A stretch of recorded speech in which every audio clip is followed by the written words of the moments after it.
बुलाई गई रे करके इशारे बुलाई गई হ্যাঁ, মহাকালীর দরবার, যেখানে নিজে থেকে আপনি কখনোই যেতে পারেন না উনি না চাইলে।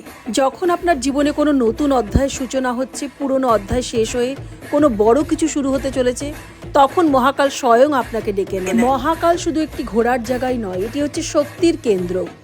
তাই মহাকালীর বুলাওয়া না আসলে উজ্জয়ন কেউ যেতেই পারে না।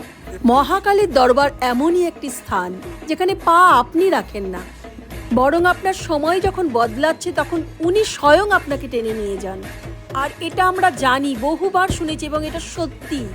মহাকাল দর্শনের 30 দিনের মধ্যে এমন পরিবর্তন জীবনে আসতে শুরু করে যেখানে আপনি মনে করতে থাকেন যে কি করে এটা সম্ভব হচ্ছে, এটা তো আমার কল্পনারও বাইরে ছিল। এই রকম জিনিস আপনার জীবনে কিন্তু ঘটতে শুরু করে। এটাই হচ্ছে মহাকালের লীলা। সবাই বলে জয় মহাকাল।